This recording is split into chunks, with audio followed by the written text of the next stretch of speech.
64. Un roi se fit édifier un palais aussi somptueux qu'un véritable paradis, dont la construction coûta une véritable fortune. Orné de dorures, embelli de tapis, de tout pays on venait rendre hommage au roi pour l'admirer. Chaque visiteur venait avec son présent.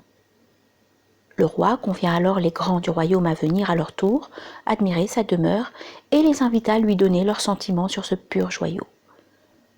Tous furent unanimes pour dire qu'ils n'avaient jamais rien vu de si beau et de si parfait, et que jamais on n'avait et ne verrait pareil palais sur la terre. Tous, sauf un sage qui se leva et dit : « Sire, il y a une fente, et c'est un grand défaut. Si ce palais n'avait pas ce défaut, le paradis lui-même devrait lui apporter un présent du monde invisible, reconnaissant ainsi sa supériorité. » « Je ne vois pas la fente dont tu parles, » répliqua le roi. « Tu es un ignorant et tu veux susciter le trouble. »« Ô toi qui es fier de ta royauté, sache que la fente dont il s'agit est celle par laquelle doit passer l'ange de la mort. Plus à Allah que tu puisses boucher ce trou, car autrement, qu'en sera-t-il de ce palais? Que représenteront cette couronne et ce trône? Quoique ce palais soit agréable comme le paradis, la mort le rendra désagréable à tes yeux. Rien n'est stable. Et c'est ce qui enlaidit l'endroit où nous vivons. Aucun art ne peut rendre stable ce qui ne l'est pas. Ne te complais pas tant dans ton palais, dans ton château, ne fais pas tant caracoler le coursier de ton orgueil. Si en raison de ta position et de ton rang, personne n'ose te montrer tes erreurs, malheur à toi. Farid ad-Din Attar, dans le langage des oiseaux, Mantik at-Tayr. 65. Parmi les défauts de l'âme, il y a le fait qu'elle délaisse l'exigence de faire plus pour ce qui est de ses actes et de ses paroles, et qu'elle se montre autosatisfaite à ce sujet. Son remède approprié consiste à s'attacher à l'exigence d'accomplir plus quant aux actes et paroles en se confortant à l'attitude des pieux prédécesseurs. En effet, Ali, qu'Allah soit satisfait de lui, disait « Celui qui ne progresse pas régresse. »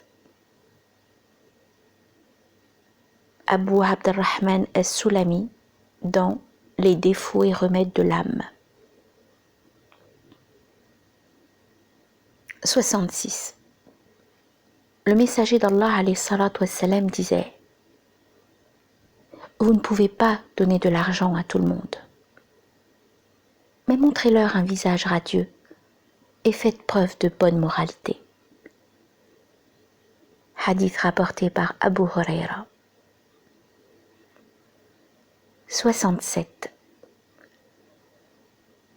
Parmi les défauts de l'âme, an-nafs, il y a le fait qu'elle réclame une compensation pour ses œuvres.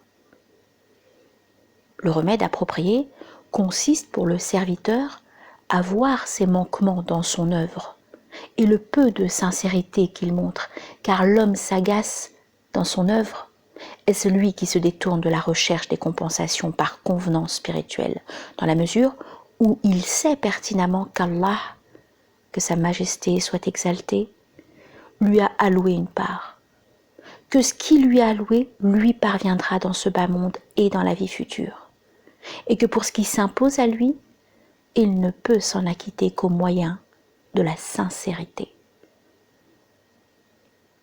Abu Abd-Rahman as-Sulami, Les défauts et remèdes de l'âme.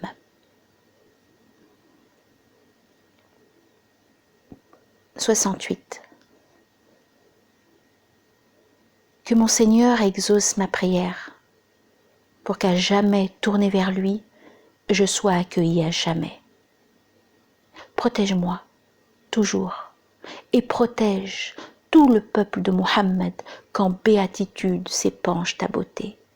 aussi longtemps que tes adorateurs l'invoqueront, et que l'invoqueront des saints sur le plus noble des prophètes, sur tous ses compagnons, sur toute sa maison, sur leurs héritiers qui dirigent, sur ceux qui cherchent, et sur tout homme pieux et saint. Dans la lumière de mes vœux, tous soient enveloppés. Ahmed al-Halawi.